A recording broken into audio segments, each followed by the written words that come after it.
Welcome to Celtic State of Mind. I'm John Dykes, and today I'm delighted to be joined by Sean McDonald of the Blethered podcast. Sean, welcome to the show. Thanks, mate. Thanks for having me. Big fan. I've been listening for years, so glad to be on. No, it's a real pleasure, and we're doing it remotely. We would have been doing this in person, but obviously the whole world has been thrown into disarray. How are you dealing with the lockdown, Sean? Day by day, I think, kind of trying to keep busy at times with work, I've got some gym equipment I can use at the back. That's kind of keeping me a wee bit focused. But as we were saying earlier off air, there's no precedent to it, so I think it is just taking it day by day and not trying to look too far ahead and just keeping in the house and keeping away from everybody, really.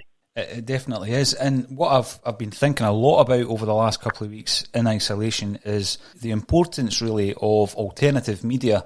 But the flip side of that as well, Sean, is I believe that mainstream media has become relevant again for the first time in quite some time, because everybody is tuning in to the news for their updates. But let's have a wee chat about alternative media. How important is it these days for people like yourself and I to get some equipment together and to get podcasts out there and get their creativity flowing? How important has that been for you? I think in general, obviously we're all under no illusion now that every mainstream media channel, regardless of where it comes from, is obviously working to its own agenda. So it is important to hear other voices, normal voices that are only working to editors or sub-editors or to, a sort of wider intent, so to speak.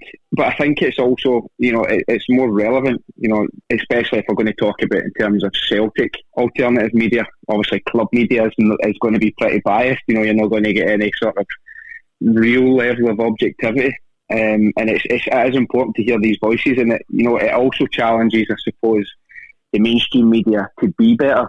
If there is no alternative and they can kind of play by their own rules and set their own standards, but when you've got, people providing and creating more original things, it sort of raises the standard, so to speak. So I think it is very important, and obviously in this time as well, we're all looking for constant entertainment. I'm bumming through podcasts, I'm bumming through everything, because there's not really much else to do. So it's probably going to play a big part in keeping people sane and entertained as well. Oh, without a doubt. I mean, back in the day, the Celtic View was this official vehicle for Celtic to put their voice across. And again, I think a big part of that was so that they could control the narrative from the media around about that time, and it worked really well. But in time, it became what was called by the fanzines Pravda, because it became almost like a propaganda vehicle. And then the fanzines came in, and they were kind of buckling that trend. They were funny. They were risky. They could basically cover any subject they wanted. And then as we move into the new media era, we've got this influx of podcasts. And I look around the Celtic alternative media landscape at the moment, and it's very, very healthy. I mean, it's up there with probably the biggest clubs in England. It probably competes with them, to be fair.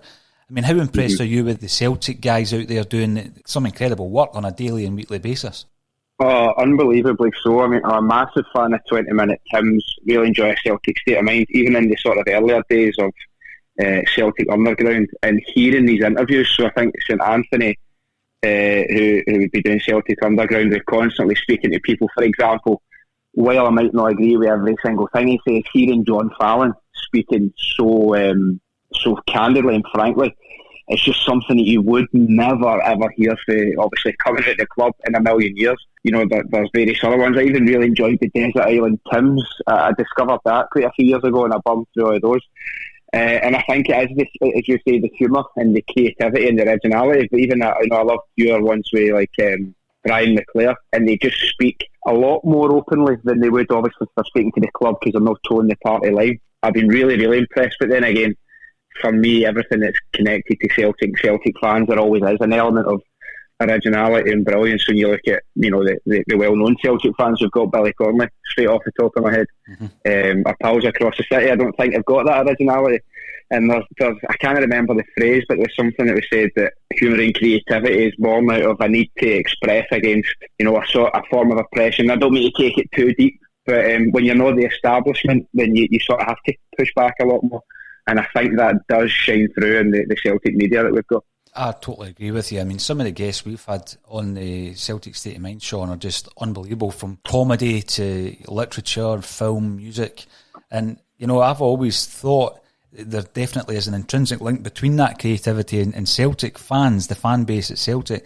And a big thing that I always loved, particularly about the fanzines, was Celtic fans were not afraid to laugh at themselves and at the club, because back in the 90s, we had to laugh because we were so bad, But I don't think you get that humour from other sections of Glasgow Football Club supports. I don't think you get that. They're too uptight and take themselves too seriously. There's a big establishment thing, as you say. They just feel as though they're superior. But Celtic fans can have a right good laugh, and I think that's still there. I think that's still prevalent.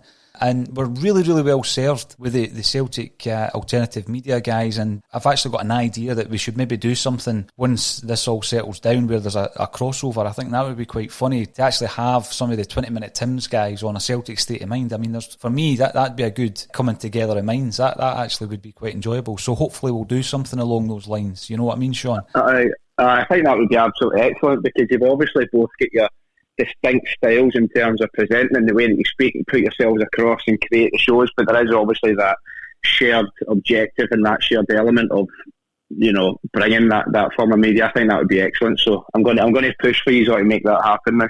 Oh, that would be good, particularly once we're allowed to leave the house. It'll be so welcome, Sean, just to meet another human being, Forgetting what it's like. Oh, honestly, I mean, you were talking there about some of the things you do maybe to try and give yourself a routine, and I'm the same here, working on a podcast, trying to keep some kind of physical exercise regime, and it's so important. I know that you cover the subject of mental health quite a bit on your own podcast, which we'll speak about, Sean.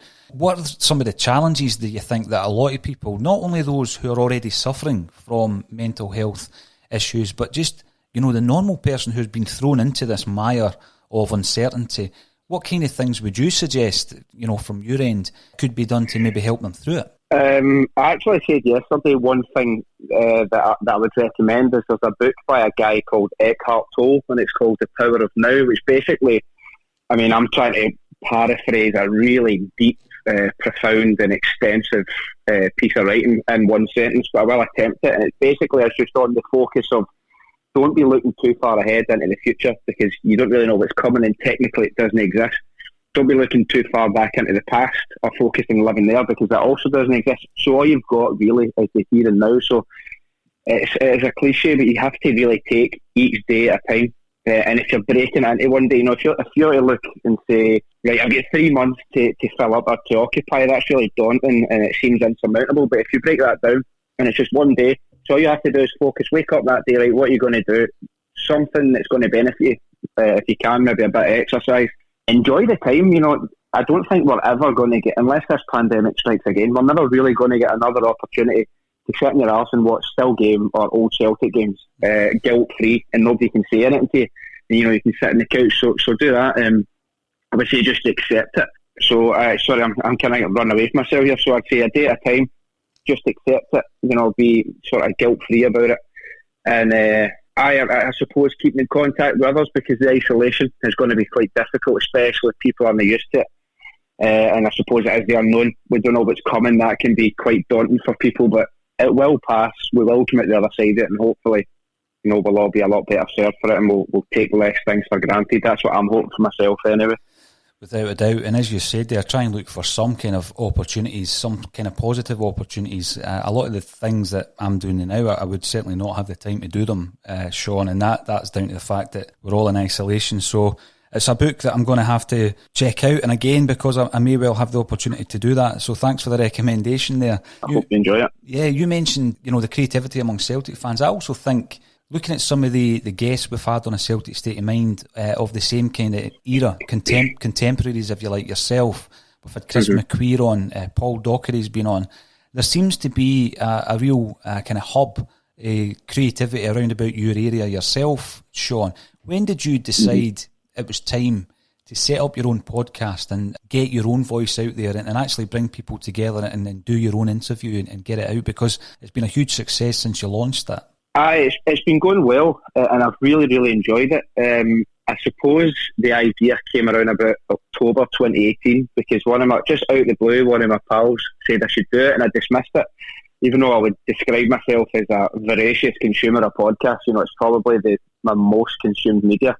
But I kind of dismissed it, but he planted the seed, and then I thought, there is a few things I would like to talk about or I would like to discuss, and it kind of just grew from there. It started in January, late January 2019. It was Chris McQueen that gave me the idea for the name, actually, so I have to give him credit for that. Mm-hmm. And it just went from there, and I didn't really have any major intent for it. I just thought, I'll just do this and see if people want to talk, and then from there it did grow, and it kind of it gained a bit of an identity and a bit of a structure, and I just decided to keep carrying it on. But it's definitely been something I've really enjoyed.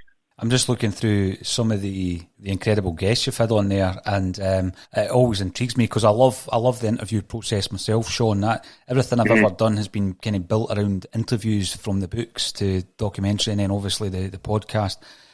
Talk to us about some of the experiences you've had and some of your most memorable moments of speaking to all these incredible guests that you've had on. Aye, so it grew. It's just grown really organically. I've never, never got in touch with people and offered fees. I was really close to getting Paul Merson until he kind of wanted paid for it, and I was like, I'm really sorry, I can't manage that.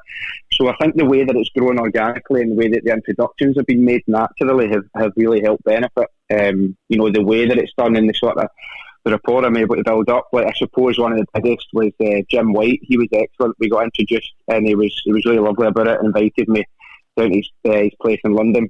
Mm-hmm. We had a really good conversation, so I hope to get a part 2 of that. Mary Black was really interesting, sort of getting her take on Westminster. And I suppose on the other side of that table would be Paul Sweeney, MP. He was the shadow Minister for Scotland for the Labour government until he lost his seat in the most recent election. They were really good. I'm trying to think who else I've had on there. Toby Tarrant is great fun. He's become quite a good pal. He's the son of Chris Tarrant. He's the mid-morning presenter for Radio X. Yeah. Gordon Smart's become a really good pal. He recently did Cy Ferry's show. We got a really good chat, trying to get that part 2 done, but he's the busiest guy in the world. But overall, it's just been really great, and I've loved the way that they've all come about really naturally, and there's always been a wee bit of a relationship beforehand, which really does help. Mm-hmm. Obviously, when you sit down to do an interview, you know that yourself better than anybody. Absolutely. I mean, it was really interesting to hear that Gordon Smart's writing a book about, bumping into people when you're at the urinals. Because, by the way, tell you, see the story. So she used to get a night out with Gordon in London. It is mental. We're sitting in the Groucho, which is a club in Soho. And every famous person that walks by, I would go, bloody hell, there's such and such, and they come straight over to the table wanting to talk to him. He's worked with the showbiz segments that he's done in media has obviously made him very well known, and he's gotten to know a lot of people. But I think the best thing about him is he's such a nice guy that people then, they don't just use him for the ticket or where they can maybe get him or for the exposure they can provide. But it's much. Even we were walking down Carnaby Street and we bumped into somebody talking to them, and then it's, who was that? Oh, that's Amy Winehouse's manager before she died. It's just non-stop. He's the most famous guy in London, I swear to God. So I'm looking forward to reading that book whenever he gets it finished. It sounds like a great concept. He better not ever lose his phone, that's for sure, because his contact book must be, one of the best you'll ever have seen. It will have Bono and Noel Gallagher and all those kind of guys in it. Well, 100%, and I've got the knowledge that Noel Gallagher is the worst for sending mental WhatsApp. Now everybody's got somebody that sends mental videos on WhatsApp. Like, you'll get stuff that will get you to jail. So Noel Gallagher's the worst culprit for that. So he definitely can't lose his phone. There'll be a lot of people in trouble. I suppose the same as anybody's WhatsApp media. It is interesting, and the reason I mentioned the urinals, because bizarrely enough, the most famous person I've ever been standing at a urinal next to is Gordon Smart, and it was in a miners' welfare club in Crossgates in Fife, because obviously his wife is Jim Leishman's daughter, and they were both at a mutual friend's 30th birthday party. So it is bizarre, but he comes across so well, does Gordon. He comes across so well. Guy. Going back a wee bit yourself, Sean, I always talk about my upbringing as a Celtic fan through the 80s and the kind of early 90s. And I'm guessing you're quite a wee bit younger than myself. What's your early memories of your Celtic introduction? So earliest memories, I suppose, since I could speak, I knew I was a Celtic supporter. I knew my name, my age, where I was from and what team I supported. But I can't say I had any great knowledge of the team. My first real distinct memory was getting my first hoops stripped for my 5th birthday. And I remember just being elated, so I know that it was definitely something that I really felt deep within myself. In terms of the first game that I remember, it was actually the 5-1 against Rangers in November 1998. I don't remember much detail for the game itself, but I do remember sort of celebrating it that night and being really happy. And I suppose from then on, that was when I started to really take notice of what happened. I think the reason there was a bit of, it maybe took me until that long, is because I lived in England from the age of 5 until 8, so we didn't have sports scene, we didn't have Sky TV or anything like that, so exposure was limited to when I came back up the road. You know, I get sent on my Celtic strips and all that. I think the first season where I really knew what was going on and I was taking everything in was John Barnes' season, which obviously started really well and then obviously completely disintegrated into chaos after that.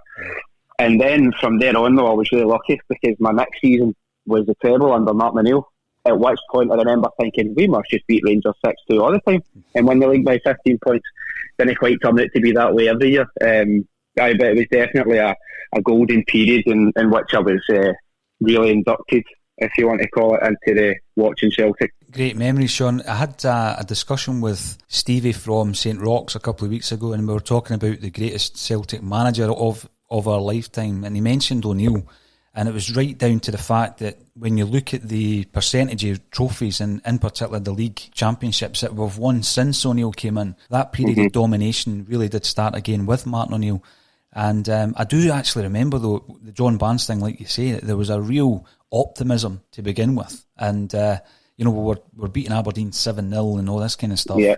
And it nosedived really, really quickly afterwards. But again, we came out quickly after that, and it worked out well with getting Martin O'Neill into the manager's chair. You're talking about trebles. We're basically on a treble, and we were going for a quadruple treble. How amazing have the last few years been for you as well, Sean? Oh, absolutely incredible. Especially after, as much as I love him, the Ronnie Dyler era was obviously wasn't great. I mean, actually, strangely, I don't know why I put myself through this, but I watched the highlights of the semi-final against Ross County when they beat us 3-1, and it really did hammer home to me, you know, that things, we were quite stagnant, you know, things just weren't great, and it's just been an absolute pleasure. You know, the first treble, the invincible treble, you just thought, this can't get any better. To go and do it at the second time, then the third, obviously we were on course to do it for the fourth.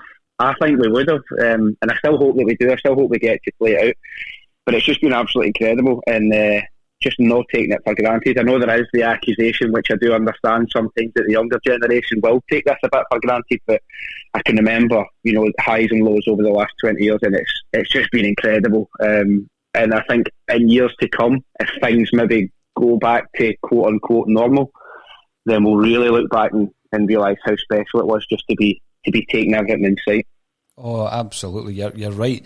It would be difficult, I guess, if you were born into an environment where, you know, we won the league every year and at least one cup, maybe two. I mean, that would be difficult then to think of a different situation. But I know all these things come to pass. That the big question that I've been asking over the last couple of weeks, Sean, is what will Scottish football look like if and when we do get back to normality? Because we were speaking to David Lowe, and David just looks at the financials, really, the financial aspect of Scottish football and Celtic specifically. And there is a question as of, you know, how many of these clubs are strong enough to come through it? Will this pave the way for Celtic to play the football somewhere else? And in all honesty, the big question would be, is that something that you would be happy with? I mean, it's going to be a situation out of our hands, I guess.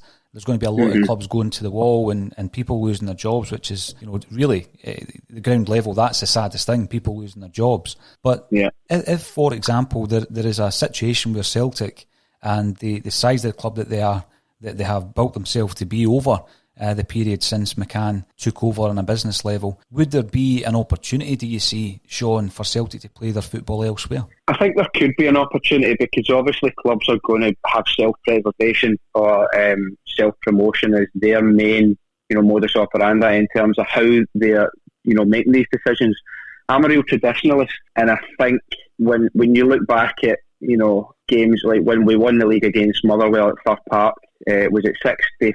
Would it have been 65 in Jockstein's first season? That's right, yeah. Or you look at, you know, the cup finals of 85 or 88 in the centenary season, and these incredible memories, like, you know, coming up against Jim McLean's Dundee United and Alex Ferguson's Aberdeen. And I think there would be something really, really, really sad about losing that tradition. Our league isn't the best. Isn't the best football. The stadiums aren't the greatest, but our league is our league. And I think it's kept its soul, and that's what I absolutely love. I always say, hand on heart, I would rather watch a mid-table Scottish Premiership game than I would watch your average English game.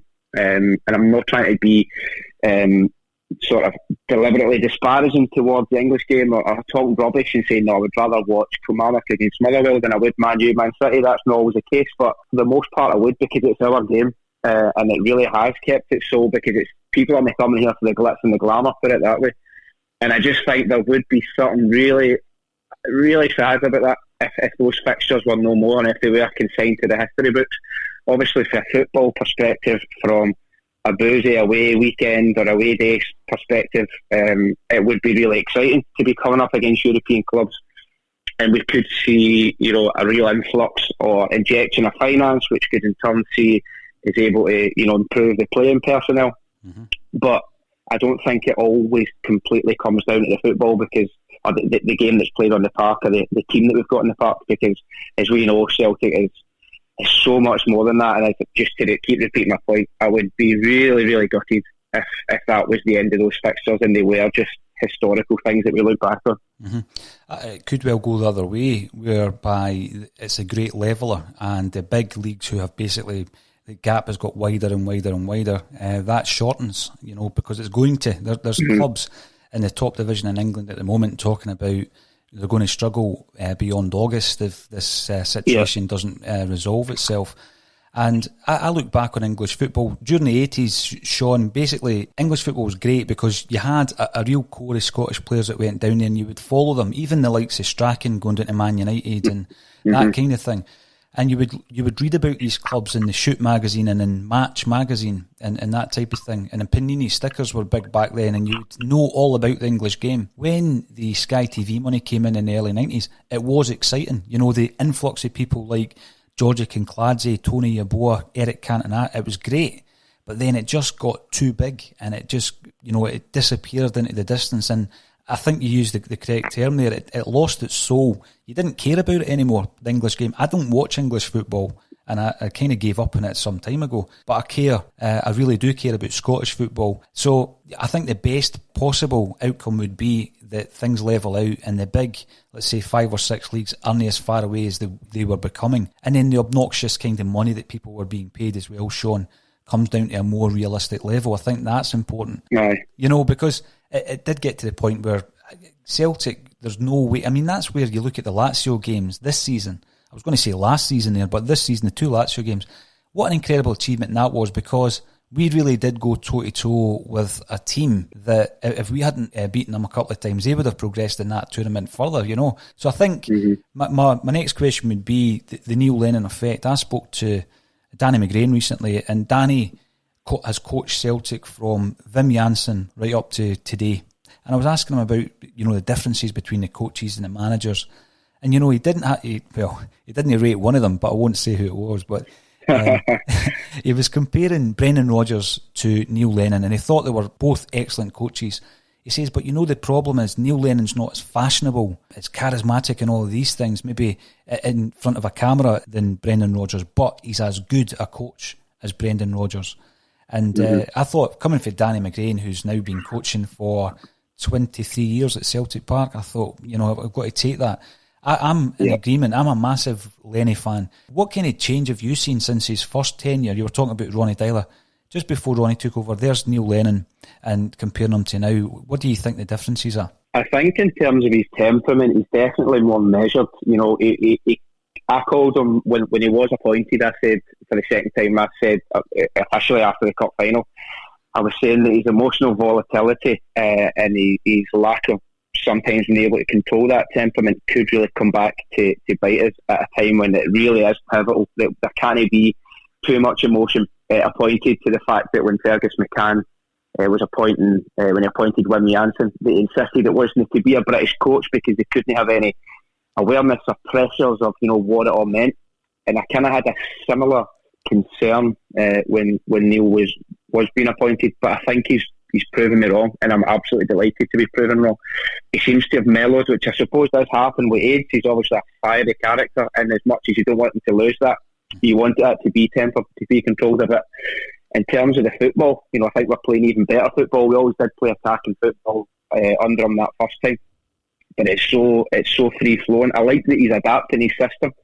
That we've seen us playing that 3-5-2 at times, and I think he's just been experienced. I suppose it's said if a manager fails 5 seasons in a row, he's then going to be a much better manager at the end of that. Yearly success. I'm not saying Lennon has failed at any point, but any failings or harsh lessons that he's had have obviously gone on to ultimately benefit him and help him become a lot more rounded as a manager and probably as a man. And it can only benefit us. And I'm delighted now that we've got him, because I'll hold my hands up and say I was completely deflated when he was appointed after the Scottish Cup final in May, just past last year. So I think he's definitely a much more rounded and improved manager than we had the first time. Mm-hmm. Yeah, I would agree with you, Sean. I'm looking at where we are Scottish football wise. I'd gone up to Celtic Park to pick my ticket up for Ibrox on the Friday, and I was just waiting, for the announcement that the game was going to be called off. It left everybody in limbo. We've heard everybody's theories about what should happen. Should the game be called off completely and Celtic awarded the title? Is there a way of playing the games behind closed doors? What do you see as the best outcome in relation to what happens this season? And if and when Celtic are awarded the title, Sean, how on earth are we all going to celebrate when we're in isolation? Because we're going to have to be creative there, aren't we? I know. Well, I think from a Celtic fans or from a football fans perspective, I would like to see it played out in front of the fans, as I think everybody would be. But we have to be pragmatic about it. If that's not going to be possible, if this lockdown continues for months, then we have to look at alternatives. I suppose then for me, the next best option would be play the game behind closed doors, because one, I would like to see us winning. I think that we're completely capable of it. And two, I can't be bothered, as much as I don't pay attention to the noises coming from elsewhere, I can't be bothered listening to the pish, to be honest, about how it's tainted or it's 8.5. I would rather just go and play it. But it seems to me to only be one team that wants to have the league completely scrapped, null and void, but that's probably another conversation. But I think, again, from a sensible point of view, if it has to be called, now if there's teams that are relying on income and they need it very soon unless they're going to go to the wall, I would imagine that the league would have to be called in order for prize money and TV money or sponsorship money to be paid out in full. Mm-hmm. And it may come down to that, because if it's a call between teams going bust and teams not, then they're going to have to make some sort of decision. Ideally, we'll see it being played out. I would take behind closed doors. What's your stance on that? Because I would take behind closed doors if it came to it. I was thinking that it could be done. I remember just a couple of weeks back talking about, the actual process of setting up a game. Would it really need to be in a stadium the size of Celtic Park in relation to a game, as long as the dimensions of the pitch are correct and you've got the right staff there? Behind closed doors, for me, would be the best option. I was reading this morning about the preparation for the players to get up to speed and all that might be difficult. But I just think, I'm like yourself, every single thing Celtic have won, they've won it fair and square. There's never been a question about it. And I just don't think that when people are starting to talk about asterisks and all this kind of stuff, Sean, you think, wow. I mean, talk about a lack of self-awareness, But, oh my God, I know. But I would, if possible. But again, I'm like everyone else. I'm looking at the pandemic and how it's developing, and in particular in this country, and how it's been managed or not, as the case may be. And it's just looking at, there's no way we can come back to this in August, let's say, or September. So you're looking at June and July, and are you able to do it? Well, I think it is possible. And like you say, they've had that summit, all the clubs were represented, and they will have discussed at that point just how critical it's going to be for a number of their clubs if the prize money isn't paid out. So I think you're right, and just hoping that it comes to a decision fairly soon, rather than everybody being in limbo. And then we need to try and figure out, as I say, Sean, how's the Celtic fans going to celebrate worldwide? I'm looking forward to this online frenzy when it happens, I know, it'd be absolutely amazing. I suppose depending on your area where you live, you could maybe have a wee back garden party and get some neighbours out, but you're going to have some people that are definitely the same mindset as you, otherwise it would descend into chaos. But no, I'm sure we'll find a way. As you say, we've just spoke about how creative and ingenious Celtic supporters can be, so we'll definitely find a way to mark such a momentous thing. But hopefully we're back out by that point. But again, it's anybody's guess, isn't it? Absolutely. Now, Sean, you're very active on social media, and obviously your podcast has been a huge success, getting some really big figures and big numbers as well. Have you any aspirations yourself, Sean, to expand on that? Have you thought about moving into maybe more mainstream media, or what does the future hold for Blethered itself? Are you going to move that into maybe video interviews and that kind of thing? Yeah, definitely. That's something that I've considered. Over the past year, people have been approached by some companies or some people that have wanted to collaborate. And as much as I said that would be great, and I would really like to do that in the future, but at this point, I'm just trying to refine my craft a wee bit and just become a more accomplished interviewer. I didn't want to rush it. Anything that I'm doing, that I've created, it's not been for plaudits, it's not been for money, and it's not been for recognition. It really has just been for enjoyment. So I thought, right, just go at the pace you're going at just now, and keep getting better, keep developing in that sense. Because I just bought a mic one day and just started interviewing people, so there was it was a steep learning curve, I suppose. But I would really like to be doing video interviews, because it's obviously another form of media. It's reaching another audience, because not everybody consumes podcasts. Some people prefer to sit and watch it on YouTube or whatever. There's a couple of other things I've been doing with some other networks that have been quite interesting, which will be more mainstream, and I'll just kind of let those happen at their own pace. But I'm definitely looking to expand and even changing up the types of shows. I'm starting a music show in conjunction or collaboration with a very well-known concert promoter. And that'll be speaking to bands, interviewing them, and having them play a wee bit of live music as well, which is something a wee bit different from me. And a few other things, but I've really enjoyed it. So as much as I like to let things happen naturally, I'm looking forward to, how can I diversify a wee bit and reach some other areas. Well, it does sound as though once you have that concept or idea, Sean, you'll go and achieve it. Looking just on your social media, you've obviously at a young age decided to flee the nest, as it were, and go over to Barcelona and learn Spanish. What was the circumstances behind that? That's a huge move for one so young. It was a big thing at the time. And the funny thing is, at the time, the reason I moved is because I felt as if, oh no, I've not achieved anything. So I was 22. I was working in finance in Glasgow, and I just started getting the itch, really. And it is actually straightforward. As I googled work abroad, and I thought, right, I'll see what comes up. And the first thing I saw was to teach English in Barcelona. I applied for it. Long story short, 4 weeks later, there I was. I'd left my flat, left my job, and kind of pitched up there. And I just kind of went with the intention of I'm not coming back until I've made something of myself. I actually didn't really have much intention of coming back, to be honest. Personal circumstances change, and I was really happy to do that. But I just kind of wanted some sort of adventure. I learned Spanish really quickly, but I speak Catalan and French and Italian as well, just as a result of being out there and kind of forcing myself to go and learn it. I was really fortunate that I lived with Spanish, Catalan people for about a year and a bit, and they spoke zero English, so it helped me in the sense that I was hearing them speaking all the time, because people always ask me, how do you learn so fast? And I would say immersion, just complete immersion is your first best option if you're able to get that. It's obviously not the case for everybody. I had some great years. I still consider it home, to be honest, as much as Glasgow. I was supposed to be going over, but that's not going to be happening for a wee while. Obviously with the travel ban. But the best thing I ever did. It completely made me.